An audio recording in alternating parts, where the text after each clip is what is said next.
예.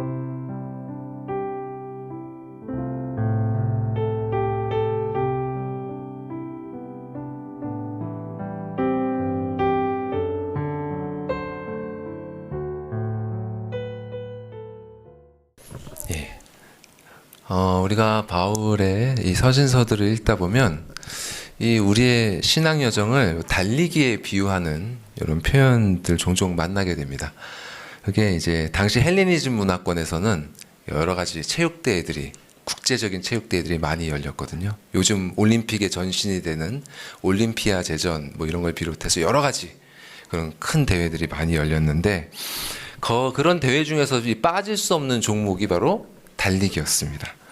그래서 이런 대회에서 이제 우승한 사람들한테는 정말 이루 말할 수 없는 그 명예와 특혜가 주어졌는데요. 뭐 일단 국가에서 포상금을 줬다고 하고요. 또 그 선수가 나온 그 출신 도시에서는 아주 영웅 대접을 해주고, 그때는 왜 시인들이 있지 않았습니까? 요즘에 말하면 이제 연예인들에 해당되는 이 시인들이 이런 이 선수들을 이제 높여주는 그런 찬가 이런 걸 지어가지고 바치기도 하고, 예, 퍼레이드도 하고 이런 아주 그런 명예를 받을 수 있었다고 합니다. 그래서 이 선수들이 정말 이 명예와 특전을 받으려고 진짜 오랜 기간을 혹독한 훈련을 감내하면서 또 절제하면서 시합을 준비했다고 해요.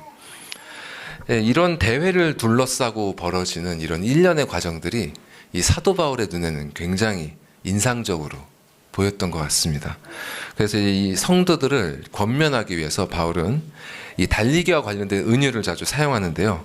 대표적인 예가 이제 고린도전서 말씀이 있어요. 한번 보여주시죠. 제가 한번 읽어볼게요. 운동장에서 다름질하는 자들이 다 달릴지라도 오직 상을 받는 사람은 한 사람인 줄을 너희가 알지 못하느냐. 너희도 상을 받도록 이와 같이 다름질하라. 이기기를 다투는 자마다 모든 일에 절제하나니 그들은 썩을 승리자의 관을 얻고자 하되 우리는 썩지 아니할 것을 얻고자 하노라. 그러므로 나는 다름질하기를 향방 없는 것 같이 아니하고. 자, 이렇게 운동장에서 달리기를 하는 선수들은 이 세상에서 썩을 그런 승리자의 관을 얻으려고 모든 일에 절제하면서 열정을 다하는데, 썩지 아니할 것을 얻고자 하는 너희들은 더욱 그렇게 해야 하지 않겠느냐. 너희도 영원한 상을 받도록 그들과 같이 다름질하라. 자, 또 바울이 갈라디아서에서는 성도들을 이렇게 책망하기도 하는데요. 잘 안 보이시죠? 제가 읽어드리겠습니다. 갈라디아서 5장 7절 말씀인데요. 너희가 다름질을 잘 하더니 누가 너희를 막아 진리를 순종하지 못하게 하더냐. 자, 여러분, 이 신앙의 다름질 잘 하고 계십니까? 혹시 어디로 달려야 할지를 몰라서 향방 없는 것처럼 갈팡질팡하고 계시진 않습니까? 아니면 마땅히 해야 되는 절제가 잘 되지 않아서 어려움을 겪고 계시진 않습니까? 혹은 무엇인가가 여러분들을 막아서 제대로 달리지 못하도록, 진리에 순종하지 못하도록 하고 있지 않습니까?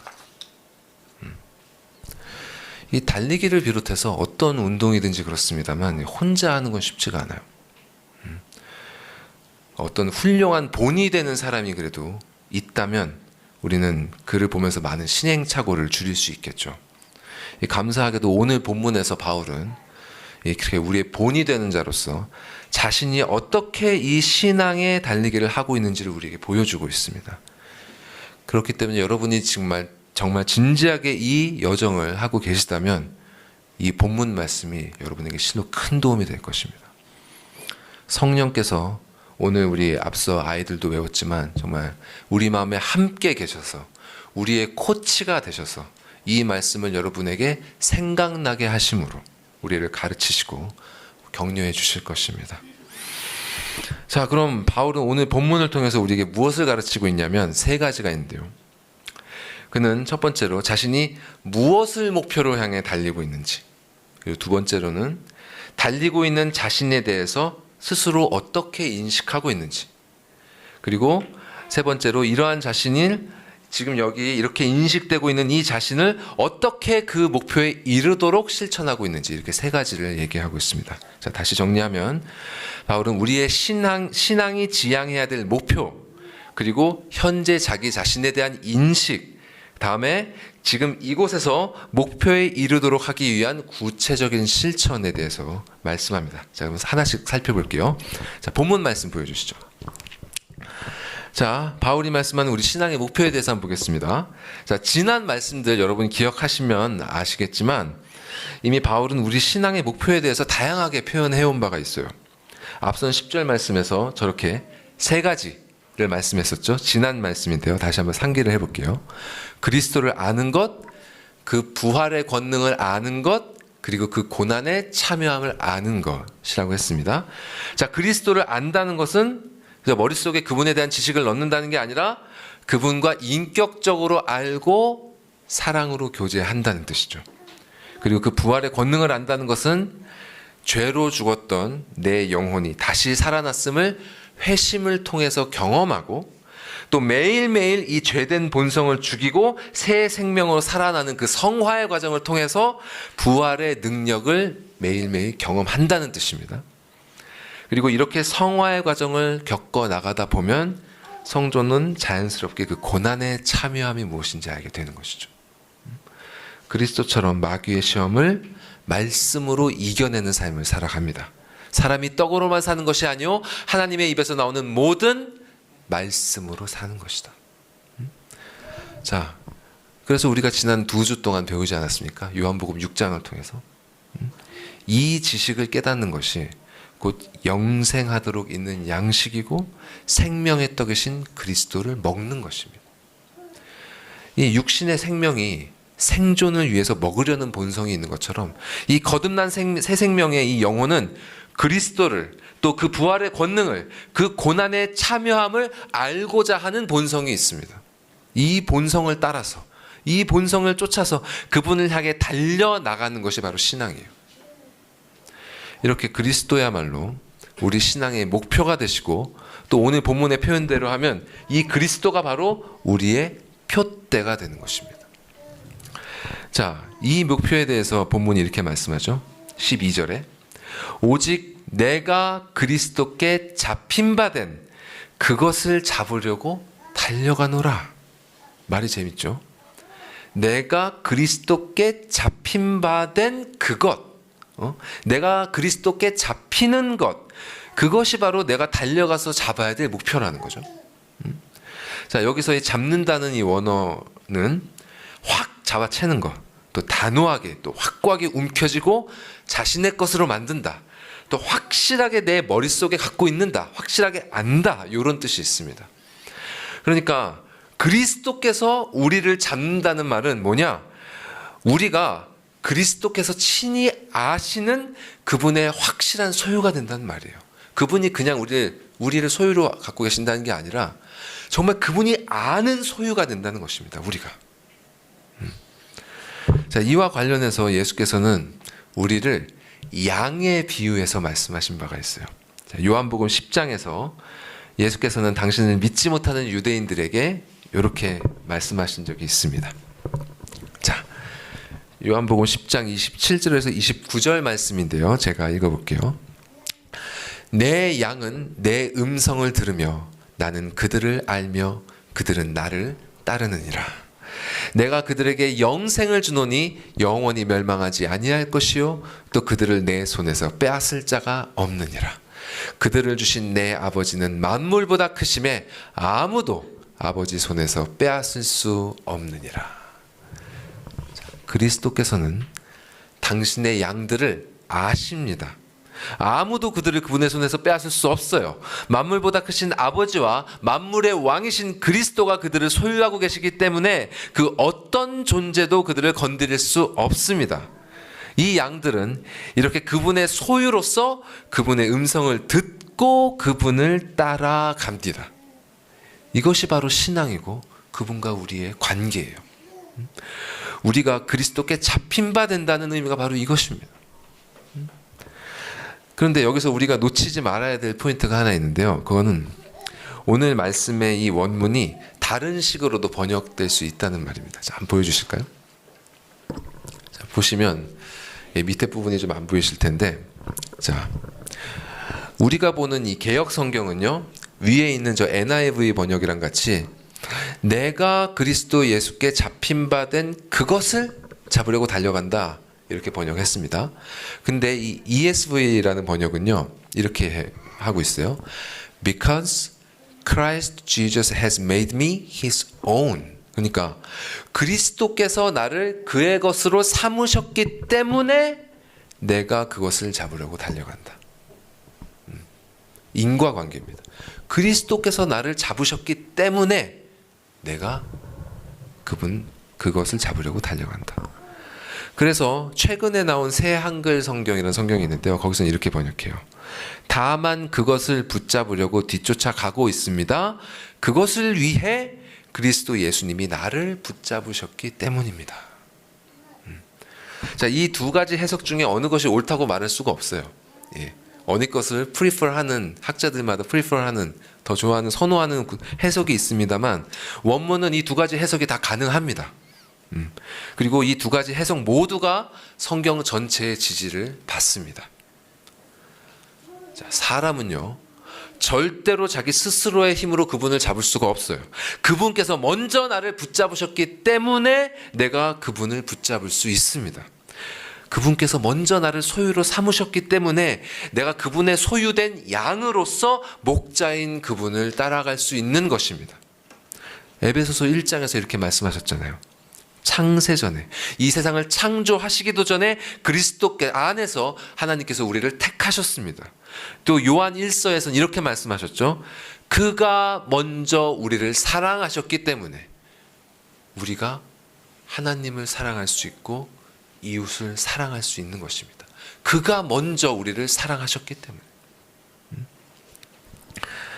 우리가 그분을 알고자 하고 또 그분을 따르고자 하고 또 그분과 같은 삶을 살고자 하는 것은 이렇게 그분이 먼저 우리를 사랑하시고 우리를 택하시고 당신의 것으로 삼으셨기 때문에 가능한 일입니다.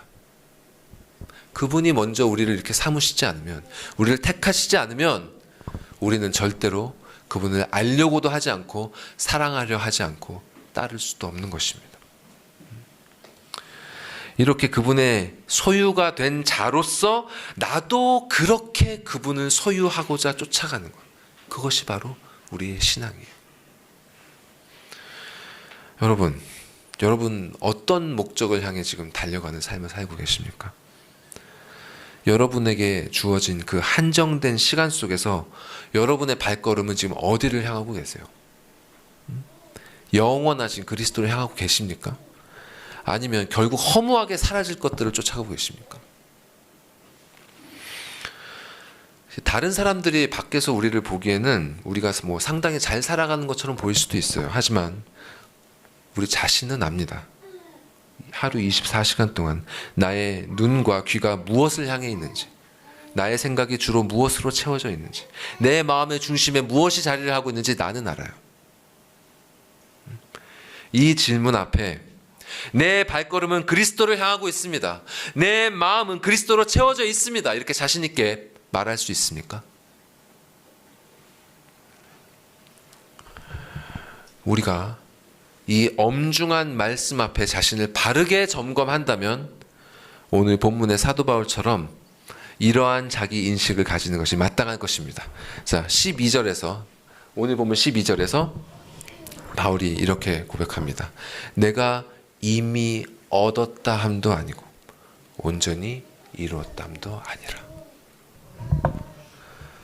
사도 바울은 자신이 아직 그리스도를 얻지도 못했고 그분께 온전히 이르지도 못했다고 고백하고 있어요.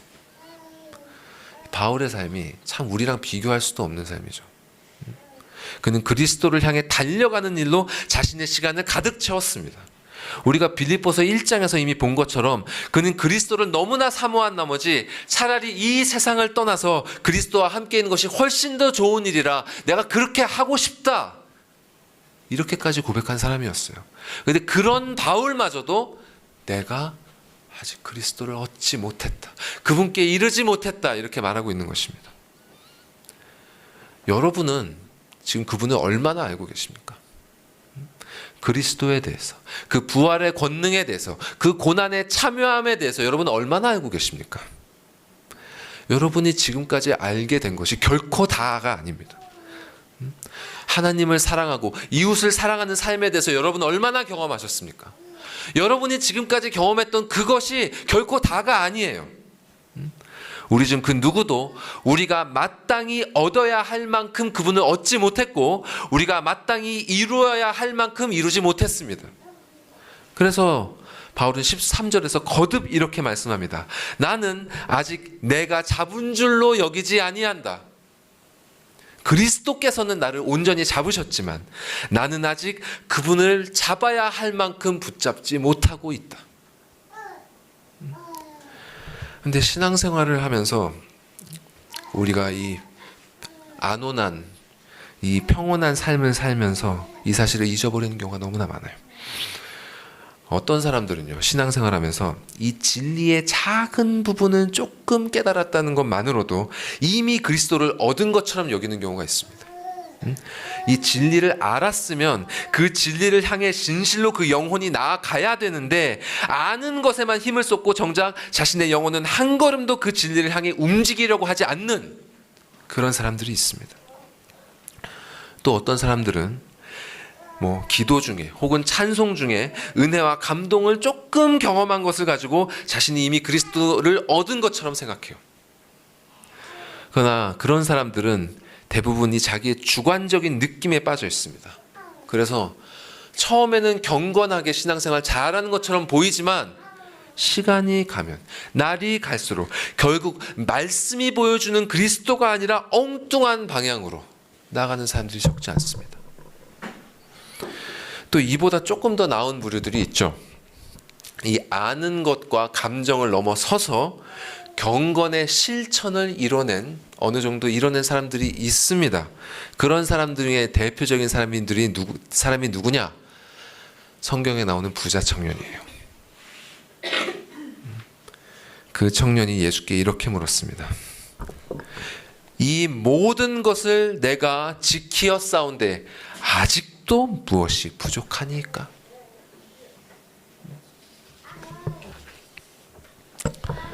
그 청년처럼 이미 여러분 이루었다고 생각하시면 안 됩니다. 우리의 죄된 본성은요, 정말 아주 작은 성취라 할지라도 이를 빌미로 삼아서 이미 내가 이룬 것처럼 여기는 상태가 되려고 합니다. 자꾸 그리 가려고 해요. 자신의 영혼이 그런 상태로 나아갔음을 가장 적나라하게 보여주는 지표가 무엇인지 아십니까, 여러분? 비판입니다. 비판. 자신이 이미 이루었다고 인식하는 자들은 아직 이루지 못했다고 여겨지는 사람들에 대해서 판단하는 습성이 있어요. 사도 바울처럼 예수 앞에 자기 자신을 겸손히 여기는 사람은 빌립보서 2장 3절 말씀처럼 다른 이들을 자신보다 낮게 여깁니다. 하지만 그렇지 않은 사람들은 다른 이들을 자신보다 낮추어 보면서 판단해 버립니다. 그런 자들에게 예수께서는 단호히 말씀하셨습니다. 너는 네 눈 속에 있는 들보를 보지 못하면서 어찌하여 형제에게 말하기를 형제여 나로 네 눈 속에 있는 티를 빼게 하라 할 수 있느냐? 외식하는 자여 먼저 네 눈 속에서 들보를 빼라. 그 후에야 네가 밝히 보고 형제의 눈 속에 있는 티를 빼리라. 자, 여러분은 자기 자신의 영적 상태에 대해서 어떻게 인식하고 계십니까? 현재 달리고 있는 나의 신앙 여정에 대해서 어떻게 판단하고 계십니까, 여러분? 자기도 모르게 마치 내가 이미 다 이룬 것처럼 그렇게 여기고 있지 않습니까? 우리 중 그 누구도 자신을 그렇게 여겨서는 안 돼요. 사도 바울조차도 자신은 아직이라고 말하고 있지 않습니까? 그런데 우리 중 감히 누가 이미라고 말할 수 있겠습니까? 자, 이렇게 우리의 목표가 무엇인지, 또 현재 자기 자신이 어떤 상태에 있는지에 대한 인식이 되었다면 이제는 지금 여기에 있는 이 자신이 이 목표로 다 도달할 수 있도록 나아가는 구체적인 실천이 필요합니다. 자, 오늘 본문에서 우리는 크게 두 가지 실천을 배울 수 있는데요. 자, 13절에서 바울은 자신이 뒤에 있는 것은 잊어버린다 이렇게 말하고 있습니다. 뒤에 있는 것은 잊어버린다. 자, 근데 이 말을 오해해서 어떤 사람은 그래, 지나간 과거는 깨끗이 잊어야 된다 이렇게 생각을 하는데 그렇지 않습니다. 자, 이 말씀은 과거를 모두 잊으라는 말씀이 아닙니다.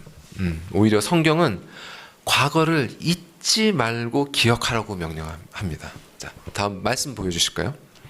신명기 말씀과 이사야 말씀 같이 읽어보면 좋겠는데요. 자, 같이 한번 이 세 말씀 읽어보겠습니다. 시작. 내 하나님 여호와께서 너를 인도하여 내실 때 내가 본 큰 시험과 이적과 기사와 강한 손과 편팔을 기억하라. 내 하나님 여호와께서 이 40년 동안에 내게 광야 길을 걷게 하신 것을 기억하라. 이는 너를 낮추시며 너를 시험하사 내 마음이 어떠한지 그 명령을 지키는지 지키지 않는지 알려 하심이라. 너희는 옛적 일을 기억하라. 나는 하나님이라 나 외에 다른 이가 없느니라. 나는 하나님이라 나 같은 이가 없느니라. 아멘. 정말 이외에도 수많은 말씀들 가운데 우리는 정말 과거를 기억하라, 하나님께서 행하신 일을 기억하라 이 말씀을 듣습니다. 자, 그러면 뒤에 있는 것을 잊어버린다는 그 바울은 과연 무엇을 잊는다고 말하고 있는 것일까요? 자, 지금 바울이 달리기 경주를 유비로 사용하고 있다는 것을 여러분 기억하셔야 됩니다. 자, 달리고 있는 선수가 자기가 지금까지 달려온 길에 대해서 생각하면 어떻게 될까요? 그러면 안 되겠죠. 그 순간에 금방 페이스를 잊어버리고 제대로 달릴 수가 없을 것입니다. 자, 그처럼 믿음의 경주를 달리는 신자는 자신이 지금까지 이루어 온 것에 대해서 잊어야 됩니다. 내가 이만큼이나 달려왔구나. 내가 이만큼이나 신앙에서 이루어냈구나. 이런 생각 하지 말아야 하는 것입니다. 참 사람이 그래요. 자기가 이룬 것을 기억하면서 되새기는 걸 참 좋아하잖아요. 이 자신의 업적을 참 곱씹으면서 즐거워하는 것을 싫어하는 사람 아마 없을 것입니다. 이 정도의 차이는 있을지라도요, 참 이거를 곱씹어하는 것이 이게 사람의 본성이기 때문에 이 세상에서는 이걸 전혀 문제 삼지 않아요. 이걸 때로 권장합니다. 너의 자존감을 높이기 위해서 그렇게 해라. 또 어느 정도 세상적으로 그 존경받을 만한 그런 성취를 이룬 사람들이 또 그렇게 자신의 것을 기억하며 누리는 것을 또 감동적으로까지 여기기도 하죠. 그런데 성경은요, 사람이 자신의 성취를 자기 것으로 여기면서 즐거워하는 것을 죄악으로 여깁니다. 자, 예를 들어서 사무엘서 마지막 부분, 사무엘하 마지막에 보면 이런 말씀이 있어요. 그때 다윗 왕이 약속의 땅을 모두 정복하고 이스라엘 왕국을 나라의 최전성기로 올려놨습니다. 그때 다윗이 하나님께 감사하는 기도도 드리고요. 그래서 그 시가 나오고, 또 다윗을 도와서 그 업적을 이루어냈던 용사들의 그 목록이 나오고 그렇습니다. 근데 그 맨 마지막에, 그것이 그 영광스러운 순간을 다 기록되고 난 다음에 맨 마지막에, 여러분 아시는 분은 아시겠지만 그런 기록이 나오죠. 다윗이 온 이스라엘 민족의 인구를 조사하라 이렇게 명령합니다. 참 우리가 봤을 때는 이 인구를 조사한 게 뭐가 그렇게 큰 문제인가 이렇게 생각이 들잖아요. 근데 당시 고대 근동에서는 그 일이 그런 가벼운 문제가 아니었어요. 일단 지금처럼 그렇게 쉽게 조사할 수 있는 것도 아니었을 뿐더러 나라의 인구를 조사한다는 것은 왕이 동원할 수 있는 병력의 수를 조사하는 것과 같았습니다. 그리고 그 말인 즉슨 왕이 자기의 힘이 얼마나 강력한지를 과시하려는 목적이 있었어요. 그럴 때 나라의 인구를 조사했습니다. 그래서 다윗 왕의 대표적인 신복이었던 누구죠? 요압 장군. 요압 장군마다도 반대했어요. 성경 읽어보신 분들 아시겠지만 요압 장군이 결코 경건한 사람이 아닙니다. 예. 근데 그런 요압마저도 반대했어요. 근데 다윗은 그 반대를 물리치고 강행해 버렸죠. 그리고 뒤늦게 다윗이 죄책감을 느끼고 하나님께 회개 기도를 드립니다. 하지만 이미 늦었습니다. 그래서 온 이스라엘이 하나님의 진노 아래에 처하고 말죠. 자, 신앙의 여정을 제대로 달리고 있는 신자는요, 지나간 순간을 붙잡지 않습니다. 잊어버립니다.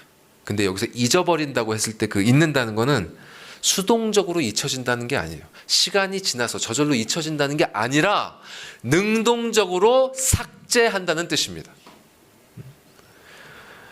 우리는 지난날의 성취를 자신의 것으로 여기고 그곳에 머물러서 즐거워하려는 마음을 능동적으로 삭제해야 됩니다. 또한 지나간 것에는 또 이런 의미도 있어요. 이미 지나쳐 온 이 세상의 것들이 있습니다, 여러분. 이미 지나쳐 온 것들. 그런 것들을 돌아보지 말고 다 버려야 됩니다. 음란을 버리고 허탄한 신화를 버리고 이 세상 정욕을 다 버려야 합니다. 그래서 히브리서는 확실하게 이렇게 말씀하고 있습니다. 히브리서 말씀 보여주시죠. 자, 함께 읽어볼까요? 시작. 이러므로 우리에게 구름같이 둘러싼 허다한 증인들이 있으니 모든 무거운 것과 얽매이기 쉬운 죄를 벗어버리고 인내로써 우리 앞에 당한 경주를 하며 믿음의 주요 또 온전하게 하시는 이인 예수를 바라보자. 이 예수를 바라보며 달려갈 때 거추장스럽고 무거운 것, 그분께 나아가지 못하도록 얽어매는 그 모든 죄들 뒤로 버리고 돌아보지 말고 기억하지 말고 마음속에서 삭제해야 합니다. 예수께서 마지막 날에 대한 그 예언을 하실 때 제자들에게 이렇게 경고하신 바 있어요. 롯의 처를 기억하라. 롯의 아내를 기억하라. 여러분, 창세기에서 롯의 아내가 어떻게 했습니까? 소돔과 고모라의 하나님의 진노의 심판, 그 불이 떨어질 때 롯과 그의 가족들 구원해 내실 때 롯의 아내 마땅히 잊어야 될 것을 차마 잊지 못하고 말씀에 뒤돌아보지 말고 가라 하셨는데 뒤돌아봤죠. 그리고 망하고 말았습니다. 그 롯의 처를 여러분 기억하셔야 됩니다. 자, 바울은 이것이 우리가 신앙의 여정, 지금 이 모습을 하고 있는 이런 나를 그 목적으로 향해 나아가고자 할 때 실천해야 할 첫 번째 것입니다. 이렇게 잊어야 할 것을 잊어버리고 난 다음에 그 다음에 어떻게 해야 되느냐? 오직 한 일, 앞에 있는 그 표대를 잡기 위해 집중한다고 말씀해요. 집중한다고.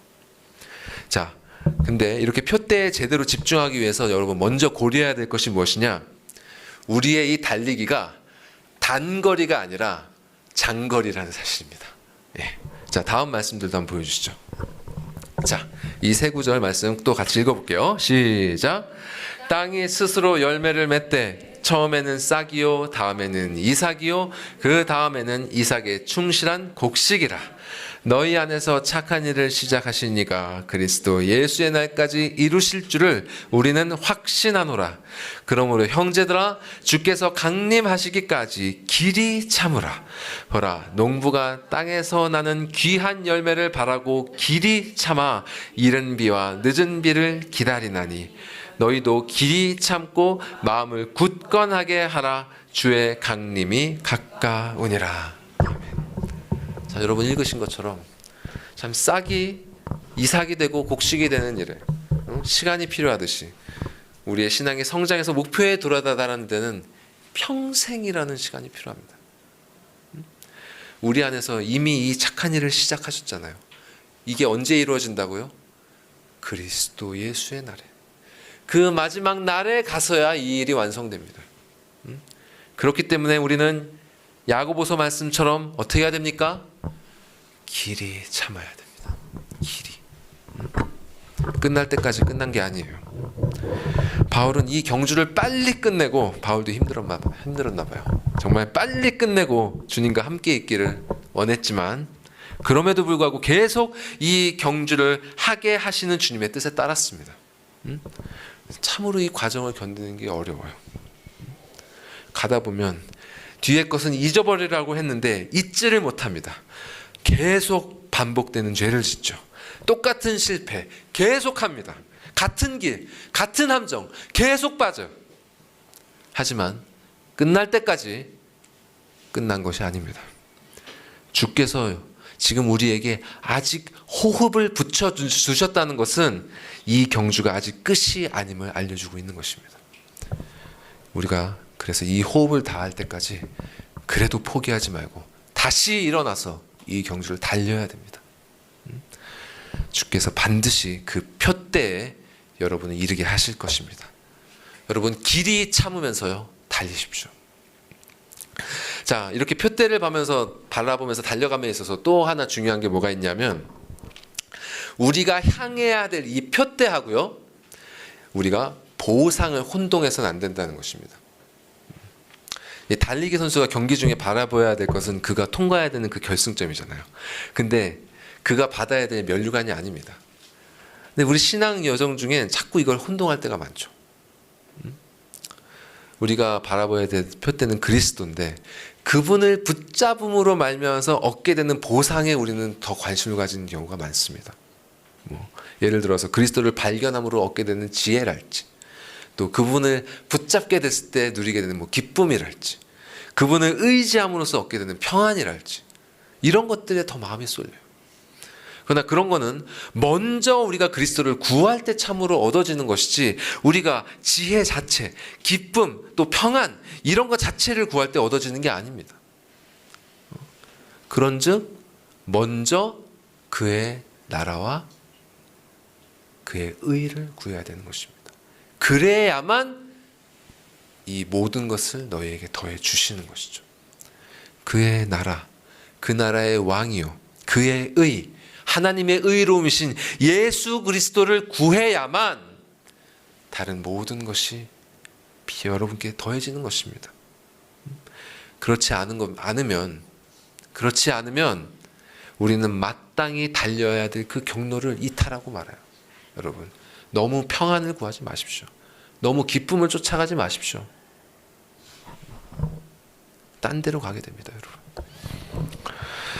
자, 그렇기 때문에 우리 신앙의 달리기에 있어서 무엇보다도 가장 중요한 것이 이 오직 한 일, 자, 그리스도를 붙잡는 데 집중하는 것입니다. 자, 그러면 구체적으로 그리스도를 붙잡는 일이 무엇이냐? 자, 여러분 피곤하시겠지만 이 부분이 제일 중요합니다. 오늘 말씀에서 이 부분이 제일 중요합니다. 집중해 주십시오. 자, 그리스도를 붙잡는 일이 뭐냐? 우리가 흔히 생각할 수 있는 게, 자, 말씀을 읽고 기도하고 예배하는 일. 자, 그 소요리 문답에서 뭐라고 하죠? 이것을 은혜의 방편을 사용하는 일이라고 합니다. 자, 이렇게 은혜의 방편을 사용하는 일이 그리스도를 붙잡는 일이라고 생각할 수 있어요. 자, 이것은 소요리 문답에서 잘 가르쳐 주고 있는 것처럼 하나님께서 제정해 주신 방편입니다. 우리가 그리스도를 붙잡고 그분의 은혜를 누릴 수 있도록, 얻을 수 있도록 주신 외적인 방편이에요. 그래서 이것을 우리가 바르게 사용하면 이것이 바로 그리스도를 붙잡는 것이 되는 것이 맞습니다. 하지만 우리가 이런 일을 한다고 해도 성령을 온전히 따르지 않고 말씀에서 가르쳐 주시는 대로 그대로 행하지 않으면서 이런 일들을 할 수도 있어요. 예. 그러면 그리스도를 붙잡는 게 아니게 되겠죠. 자, 근데 이렇게 은혜의 방편들을 사용하는 것만 그리스도를 붙잡는 일이 되느냐? 만일 그렇다면 우리는 지금 하고 있는 모든 일상의 일들을 내려놓고 마치 중세 수도원의 수도사들처럼 온종일 종교 생활에만 열중해야 될 것입니다. 그러나 이는 성경의 가르침이 아니에요. 하나님께서는 교회 안에서도 하나님이시지만 교회 밖에서도 하나님이십니다. 그리스도께서는 교회의 머리이시기도 하지만 만물을 다스리는 권세를 받으신 왕이십니다. 자, 종교개혁자들이 중세 로마 카톨릭에서 말씀대로 세상을 개혁해낸 것이 바로 이것이에요. 이 말씀의 가르침에 따라서 하나님의 주권이 인간의 교회 안에서의 삶뿐만이 아니라 인간의 삶의 전 영역에 미친다는 사실, 그것이 바로 종교개혁자들이 선언한 것입니다. 자, 다시 말해서 말씀을 읽고 기도하고 찬송할 때만이 아니라 우리가 행하는 모든 일상 가운데서도 그리스도를 만나고 그분을 붙잡을 수 있다는 말입니다. 자, 그러면 이런 일상의 평범한 일들이 어떻게 그리스도를 붙잡는 일이 될 수 있는가? 자, 우리가 매주 예배 전에 모임을 시작하면서 상기하는 것 있죠. 신앙의 선조들은 사람의 제일 된 목적을 뭐라고 했습니까? 하나님을 영화롭게 하고 그분을 영원토록 즐거워하는 일이라고 정리를 했습니다. 그러면서 그 근거 구절로 여러분 잘 아시는 고린도전서 10장 31절 말씀을 들었어요. 보여주시죠. 읽어주실까요? 시작. 그런즉 너희가 먹든지 마시든지 무엇을 하든지 다 하나님의 영광을 위하여 하라. 자, 이 먹고 마시는 게 뭡니까? 가장 기본적인 것이잖아요. 가장 평범하고 또 이 세상에서 어떤 사람이든지 즐거움을 누릴 때는 저걸 합니다. 먹고 마시는 것. 자, 우리가 지난 2주 동안 배웠던 요한복음 6장 말씀에 보여주시는 것처럼 이 세상 사람들은 이 먹고 마시고 배부르는 걸 가장 좋아합니다. 그래서 그들이 예수님을 따랐던 이유가 이것이잖아요. 오병이어의 기적을 베푸심으로 그들이 먹고 마시고 배부를 수 있도록 해주셨기 때문에 그들은 예수님을 따랐습니다. 그런 이들에게 예수께서는 썩을 양식을 위해 일하지 말고 영원하도록 있을 양식을 위해서 일하라고 일침을 놓으셨죠. 그런데 우리 거듭난 그리스도인들에게선, 거듭나지 않은 사람들 말고 거듭난 그리스도인들에게는 삶의 모든 일들의 의미가 이전과는 완전히 달라지게 됩니다. 자, 그리스도께서는 물로 몸을 씻는 그런 평범한 일을 그리스도와 함께 옛사람이 죽고 그분과 함께 다시 태어난다는 의미의 세례로 제정하셨습니다.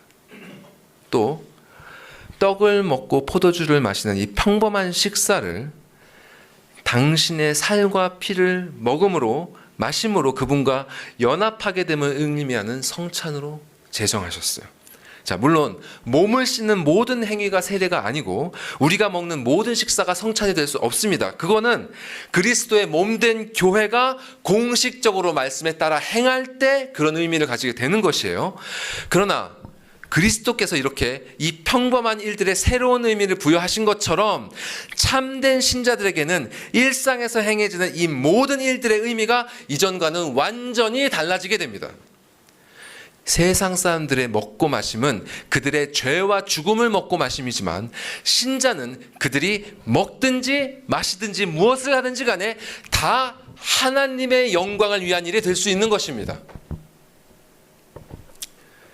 자, 이것이 바로 우리가 일생 동안 힘을 다해 해야 하는 오직 한 일이고 결코 우리가 시선을 놓쳐서는 안 되는 우리의 표대입니다.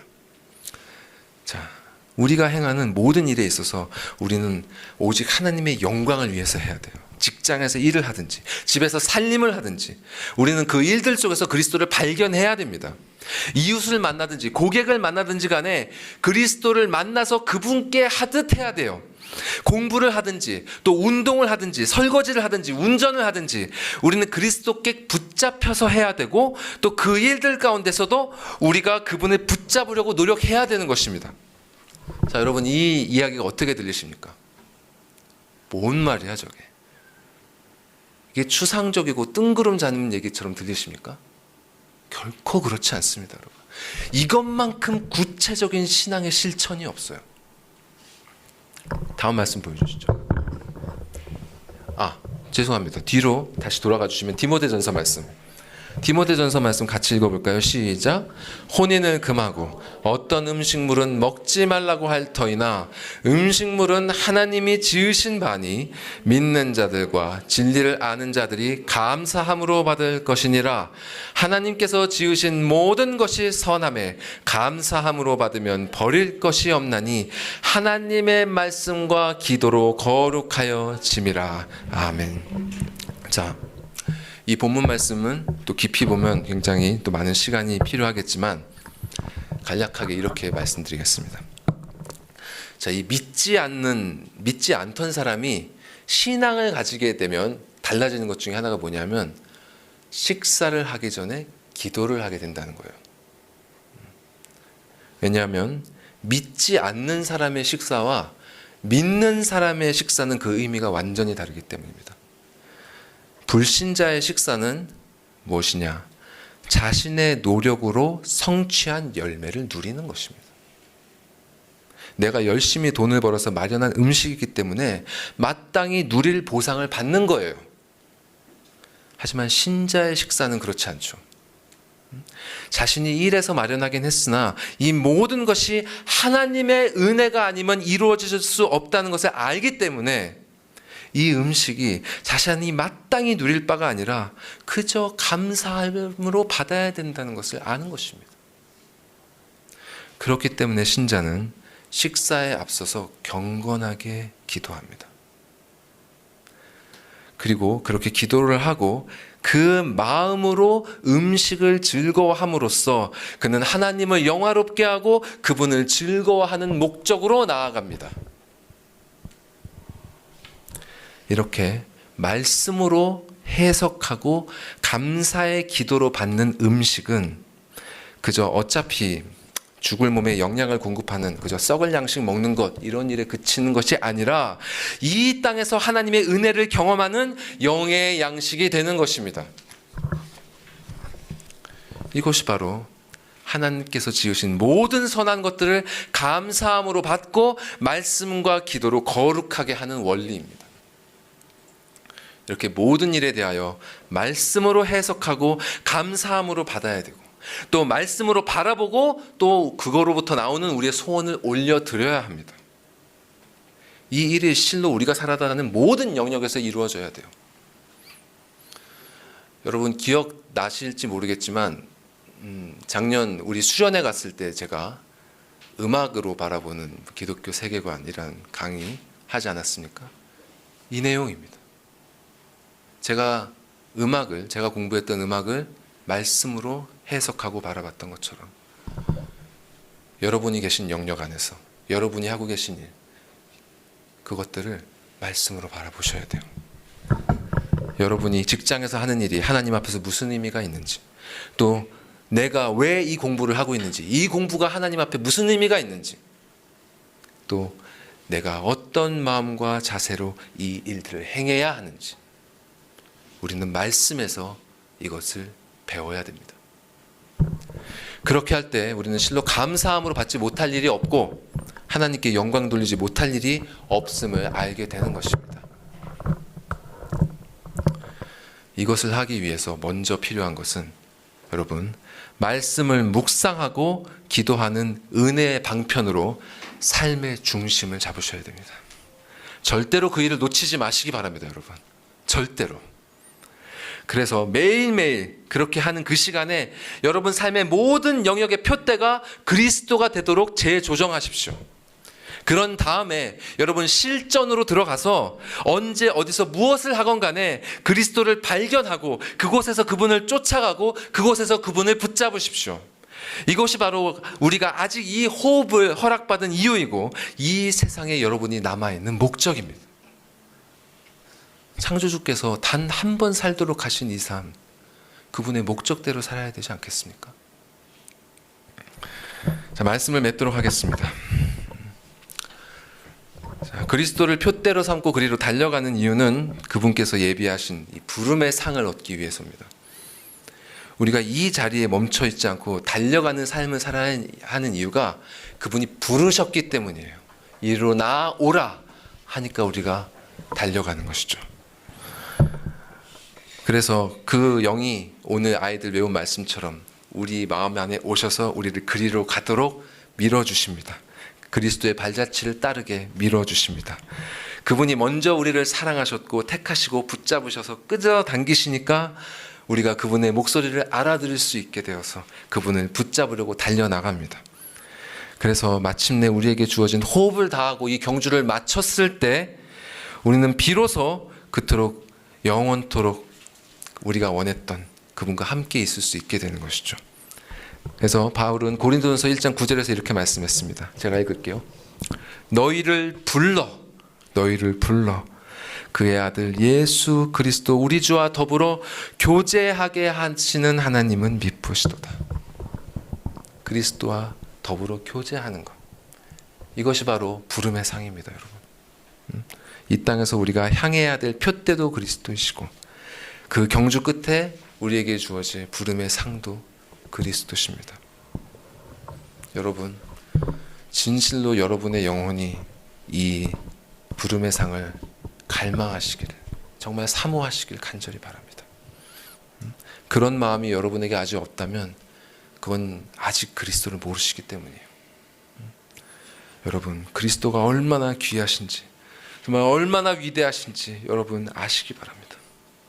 실로 온 세상이 그리스도로 말미암아 창조되었습니다. 또 지금 그리스도를 향해 나아가고 있습니다. 그리고 결국 그리스도 아래 복종하게 될 것입니다. 만물이 주에게서 나오고 주로 말미암고 주로 돌아갈 것입니다. 정말 그날에 만약 여러분이 그리스도를 얻는다면 모든 것을 얻게 되겠지만, 그날에 여러분이 그리스도를 잃는다면 모든 것을 잃게 될 것입니다. 자, 여러분 아시는 탕자의 비유, 아이들에게도 최근에 가르쳐 줬는데요. 거기서 이 거지가 됐던 아들이 돌아왔을 때 아들이 받게 된 최고의 상급이 무엇입니까? 기민이가 플렉스 이러면서 옷을 받았다 이런 얘기를 하던데요. 그런 것도 좋지만 또 손가락에 낀 가락지, 성대한 잔치, 그런 것도 좋지만 가장 중요한 상급은 아버지와 그 아들의 관계가 회복되었다는 건 아니겠습니까? 정말 아들로서 자신의 권리를 아버지께 다시 요구할 만한 의로움이 자기에게 없었지만 그런 자신마저도 아들로서 받아주셨다는 것. 여러분, 그 사랑을 정말 알게 되신다면 여러분 죽음이 무섭지 않게 됩니다. 이 경주가 끝나는 것이 무섭지 않게 돼요. 호흡이 사라지는 것이 무섭지 않게 됩니다. 이 호흡이 멈추고 이 지난한 경주가 끝난 뒤에 수고한 여러분을 안아주실 예수 그리스도가 기다리고 계십니다. 그래서 바울은 자신의 죽음을 예감하면서 아들처럼 여겼던 디모데에게 이렇게 남겼습니다. 함께 읽어볼까요? 시작. 나는 선한 싸움을 싸우고 나의 달려갈 길을 마치고 믿음을 지켰으니 이제 후로는 나를 위하여 의의 면류관이 예비되었으므로 주 곧 의로우신 재판장이 그날에 내게 주실 것이며 내게만 아니라 주의 나타나심을 사모하는 모든 자에게도니라. 아멘. 부디 그날을 사모하시면서 길이 참으시면서 끝까지 힘을 잃지 않고 이 경주를 다름질해서 그 표대를 통과하시는 우리 모두가 되기를 간절히 사모합니다. 기도하시겠습니다. 감사합니다, 주님. 우리가 마땅히 나아가야 할 바가 어디인지, 그리고 지금 나는 어디에 있는지, 그리고 이런 내가 어떻게 그리로 갈 수 있는지, 나에게 주어진 이 삶, 그 모든 시간 동안 어떻게 오직 한 일, 그리스도를 바라보며 그분을 붙잡으러 달려가며 살 수 있는지에 대하여 주님 오늘 확인하였나이다. 성령님, 우리 안에 오시어서 역사하시어서 우리가 기억해야 할 바, 이 진리를 반드시 잊지 않고 기억하며 평생을 이 말씀대로 살아가는 복되고 복된 우리 모든 상길교회 성도 다 될 수 있도록 주님 인도하여 주시고 역사하여 주시옵소서. 이 모든 말씀 우리 구주 예수 그리스도의 이름으로 기도드리옵나이다. 아멘.